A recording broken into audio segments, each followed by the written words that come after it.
Hello everyone, welcome to Toyeen Talks. Welcome back to Toyeen Talks. To all our beautiful subscribers, we say thank you so much for staying with us. If you're new here, we are so happy you find us. Please don't forget to like, subscribe and hit on the notification bell so you'll be notified for more upcoming videos. In the comment section, please note the regretful comments. Thanks for watching till I will see you in my next video. Stay safe, stay blessed. I love you all. Bye. Holiday law yẹn, it is not the time to start posting back to back. Somebody said Aunty is doing too much. The man is almost 70, still doing rada with women. Isn't that crazy? How about women that are allowing somebody to do rada with them? Wọ́n ní ká tó bá kíní kan wí, tá bá bẹ́ lọ́wọ́, how do they say this? Kíní kan ká tó bá kíní kan wí. You said he's doing rada. Àjọ tó tọ́lá ti dáyé all over the world, not Nigerian men alone. A man will, as long as that man wants to toast a man, toast obìnrin, there is no law against it. The women that are allowing him to do that with them, what do you say about that? Dangote Ibrahim, Dangote, if somebody comes to you, you know he has a wife at home, and you know how this man treats women, and he now come and toast you, and you now responded, and you fall in love with that man, please, who is to be blamed? You are going to blame the man that comes to you, or you that you refuse to use your sense by scrutinizing, analyzing the situation. Say this thing where I won't go through. Is it a matter of commitment? Is it a matter of... She should have just been chopping the man as girlfriend. Maybe they say she has been dating the man for long, even as a friend to the wife. No agree. Sherry Dangote, no agree. The more, if you refuse to say the truth to ourselves, the more women go dey chop breakfast. When the thing happen now, who is ashamed? Ta lójú ń tì? Ta ni ojú ń tì ńgbà tọ́rọ̀ ń ṣẹlẹ̀ ńsìn? Ta lójú ń tì? Ta ni ò lè gbójú jáde? Ta ló ń ṣe damage control? I am in Atlanta. I am in Canada. I am enjoying my life. I cannot stop enjoying my life. Ta ló ń ṣe damage control? When somebody start posting back to back, they are not themselves anymore. Ṣé Wasiu force any? I'm asking, did Wasiu force her? She know who Wasiu is. It is not all men that come to you that you say yes to. No. And it is all men that come to you, you will say yes to marriage. No. Some of them are better as boyfriend, especially when you are a single mother. Go and watch our... Oh, you say you will not agree for that man. Go and watch my video on YouTube concerning single mothers. When a single mother has to go into relationship. Wọ́n ní àgbà tó jìn sí kòtò fi kára yòókù lọ́gbọ́n ni. Some people, you are better having kọ́kọ́ wà ńbẹ̀ as man friend, má commit marriage, especially tó bá dé stage kan. And if you have to, scrutinize it well. Ṣé má nìyẹn jẹni tó máa dúró ti ìyàwó kan? Ó ní bó ṣe níyàwó lé girlfriend sùn. Any woman that marries him only marry fame. You don't marry. You only marry fame because even the porno that you think you will be getting, you can't get the porno. Don't deceive yourself. Somebody that is single might be getting more porno than you. Tí ó sì ní ọkọ tó ní boyfriend. Because number one, he's a very busy man. Number two, girlfriend plenty. Number three, Ajíṣebútú ire o. Ó tún padà sórí page yìí mọ́. Mo ń bọ̀, mo fẹ́ block èèyàn kan lórí Facebook. Ẹ ní sùúrù fún mi.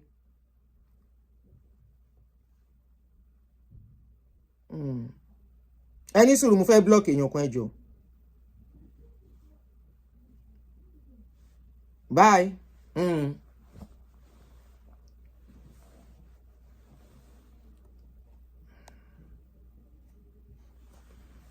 All right, guys. Ẹ jẹ́ ká continue jèrè.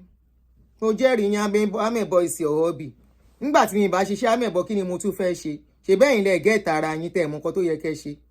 Mo ṣiṣẹ́ amebo náà nìyẹn lọ bọ́lọ́pàá wá. Mo ṣiṣẹ́ amebo, I agree sí àdúrà amebo. I agree, sir, Abiame, but go and bring your police. Àwọn wo lẹ fẹ́ pa lẹ́nu mọ́ lórí social media ṣe wá ṣe gbádùn ní nǹkan tó something that is on social media. Anyway, let's continue, Jere. So she saw the guy, she saw everything the way the man is. She's now trying to do damage control, trying to hide the fact that the marriage has broken up. She has, number one, she owes nobody any explanation. Number two, no need for damage control. The way she's been posting back to back, especially during Ileya, when she was supposed to stay with that man, to what travel, to bẹ̀rẹ̀ influence ipò travel, and the other wife.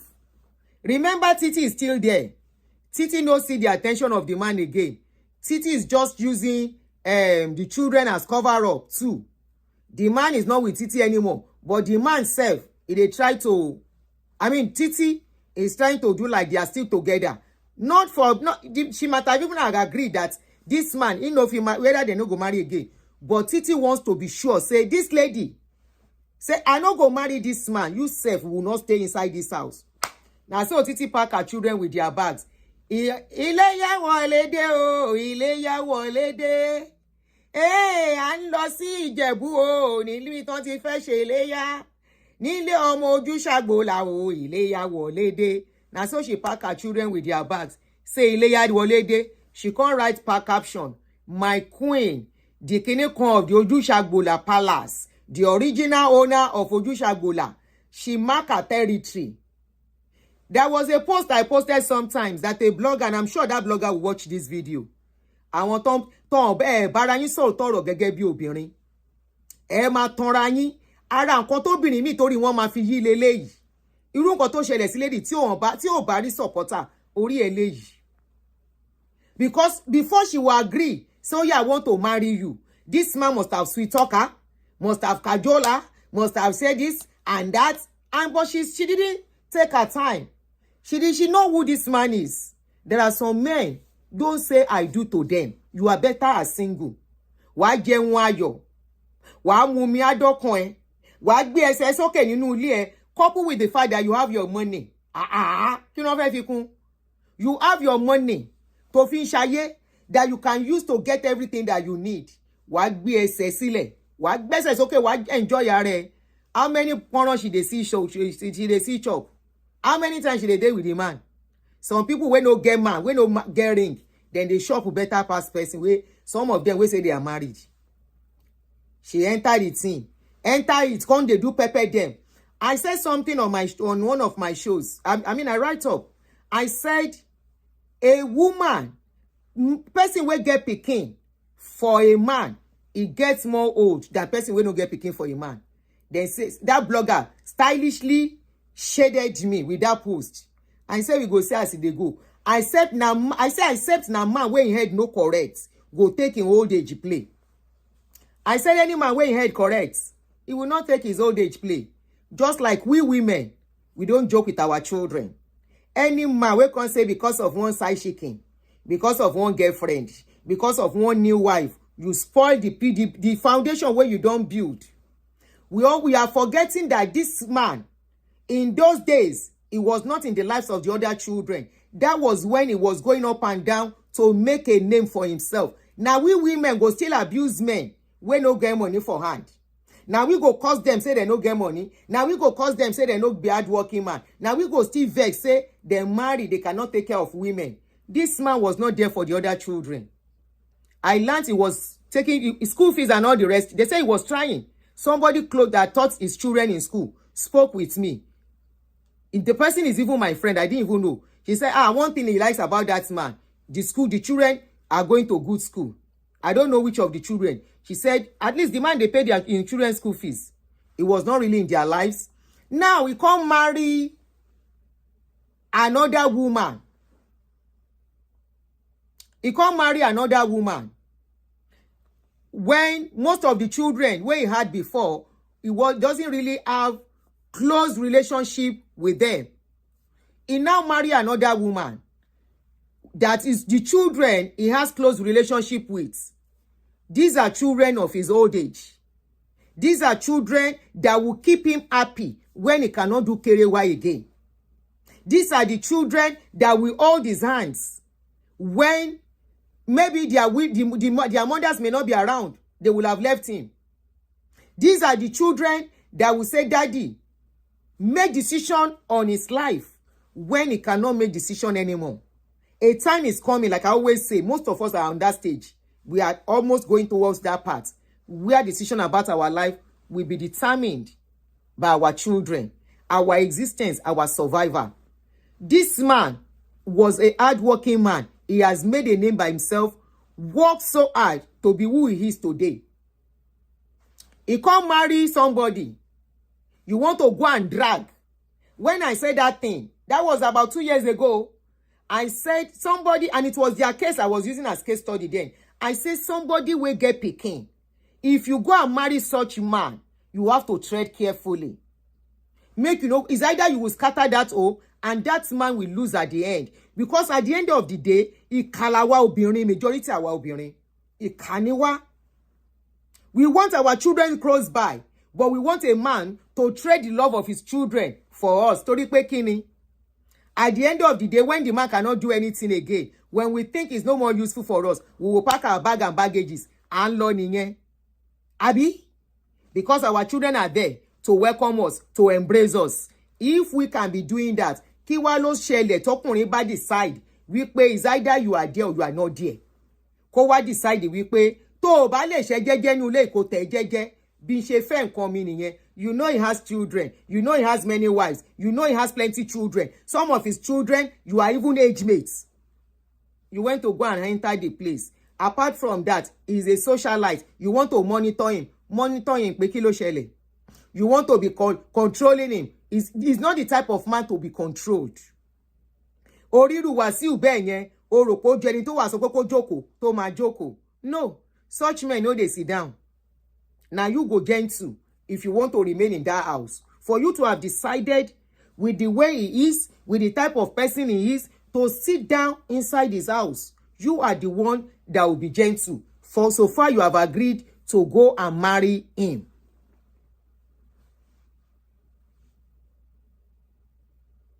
To go and marry him, ìwọ ló máa gentle. Tó o bá ti lè gentle, o máa kúrò.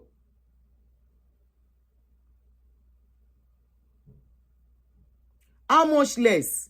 There are times to get wípé àwa obìnrin we are the one that cause wahala for ourselves. Ó wá ṣẹlẹ̀, ẹ wá ń wà emotional. Ó máa ṣe o. Kíní kan. O lọ fẹ́ socialites. You went to meet socialites. A man that everybody know who he is. You know who he is. O wá lọ ń gbé camera. Wọ́n lọ fi sínú ilé. For what? Wọ́n sọ fún ẹ pé oko Wàsíù wà fún èèyàn kan ni. No.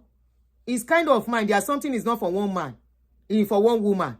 Not even for two women. Àjẹ́ tán ni àjẹ́ fi sílẹ̀ ni. Àjẹ́ fi sílẹ̀.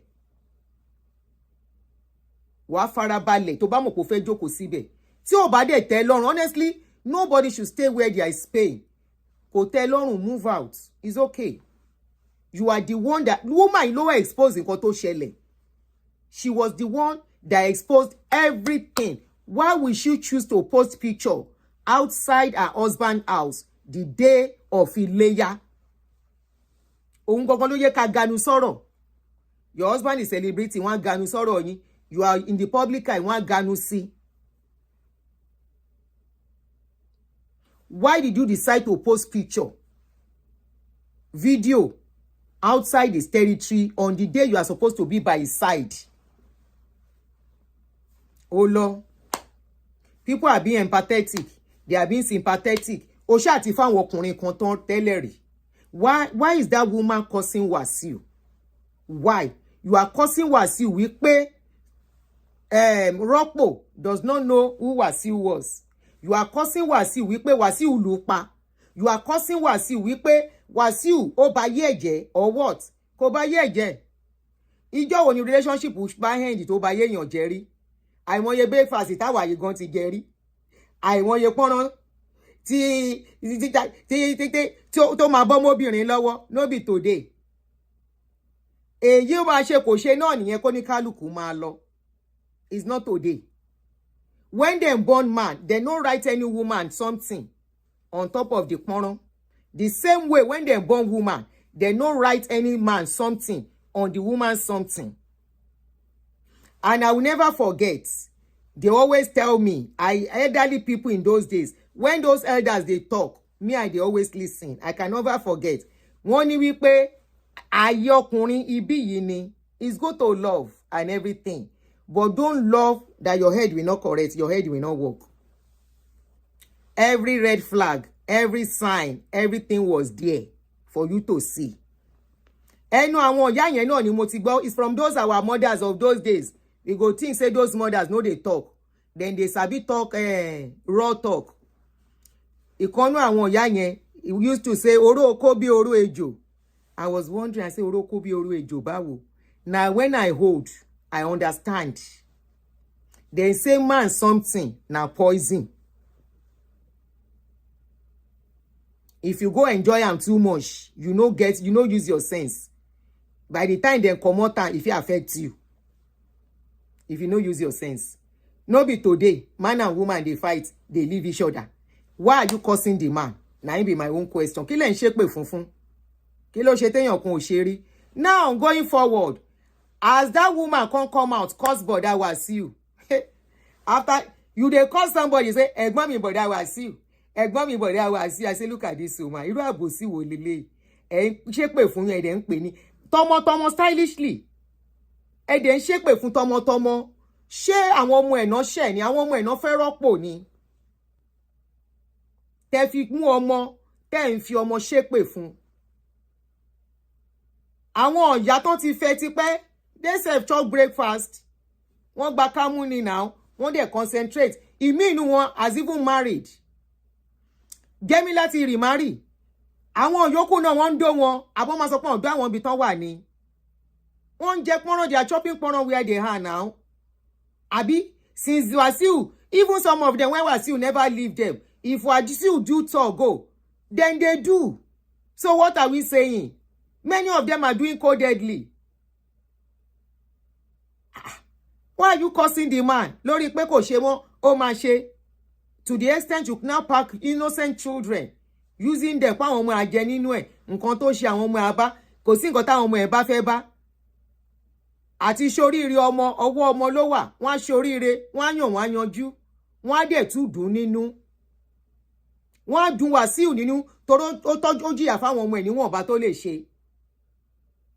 Ọkọ àti ìyàwó, ọ̀rọ̀ obìnrin àtọkùnrin, àdìtú ni is a mystery. Anybody ò lè tú. Tó bá dẹ̀ ti di pé it's not working, carry your load and go. So that woman, after he released her video, na him Wasiu, you could trust my brother. Baba no go die unless to buy darugbo. Baba. Now get, my brother sit down. Now get, my brother sit down. All these women, they carry their breast, oh. All these women, they carry their breast, oh. They know say my brother, our brother Wasiu. They know say he like, he no shekele bi tiwa yo won le woru awa yi. You see nǹkan táwa gbé sáyà. But when my brother, our uncle, he see this thing, my brother Wasiu, he see ẹrù ńlá. He dey shake him head. Now get, my brother sit down. All this CC, they want to dance, yo. Now so them go take their breast to the dance. Now so them go take their ready. Ọba máa jó ọyàn náà máa fi jó. Irú àwa tá lọ yóò sí àbá máa jẹ́ lọ́sẹ̀ sí. Ọ̀hún ṣìkì. Ṣòwò ni iyì obìnrin. Na so dem dey take sing. They no talk say na bomb be iyì obìnrin. Ọ̀hún ṣìkì. If they want to dance in front of Baba Brother Wasiu house, when they sing, you know they see all those women, if they want to dance. Now so then go do like this. Then go they do like this. Some of them go wear clothes. So tell my brother sing. He say, ẹ̀yin ọmọ Sonye, ẹ má máa jẹ́ kó ojú mi fọ́ o. Bọ̀dá tó lè kọrin pé ẹ̀yin aláṣọ pé ẹ má jẹ́ kó ojú mi fọ́ o. It's all of you girls when I dey wear skimpy, making a no cobalize me. As I dey look una, my something is standing up. Ẹ ṣàánú bàbá mi, ẹ ṣàánú bàbá, ká má ṣe nǹkan tí ó yẹ ká ṣe. Go and look at women in front of that man. When the man go dey do him job, jeje, he dey sing. Now so our women, then go dey do like this. Then go dey do like this, especially those ones wey get big pawpaw on their chest. So if that man can't carry them, he chop them. After they don't do like this, they don't do like this. It's mutual. There's something they call mutual consent. Except he RAPE. And we never hear say he RAPE anybody. We never hear say he RAPE.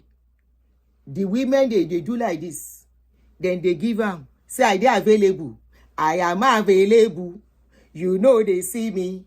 I am available. You know they see me. Then they tell and say they are available. Shey you no see me ni. Of hello bad day. Just shop. Make me self know say I shop with you. And na done. Then they play with. The man is a don. He's been on the streets since forever. As we dey talk, say this one happen. Many still they are ready to gbori wọlé. So kí lẹ ń ṣe pé funfun. Bá ṣe ń sọ̀rọ̀ yìí, pẹ̀lú gbogbo with all that is going on, many they still ready to gbori wọlé. Láì wẹ̀yìn wò, they are without giving a damn. She said, na so she gbori wọlé. Ó gbori wọlé ni. Wàsíù ò ń ṣẹrun èèyàn kan now. Kò ń ṣẹrun èèyàn kan. So why we blaming him? Ẹjọ́ ẹ bá wa tú okùn lọ́rùn Wàsíù. Ẹ̀gbọ́n mi ride on. Obìnrin tó rí ẹ̀ bá burú kó tún tẹ́rí sí. À ń dúró dè wọ́n bí. Now, as dem come begin curse my brother, dem begin curse am. Yeah, yesterday, then they give am gbas since how many days ago?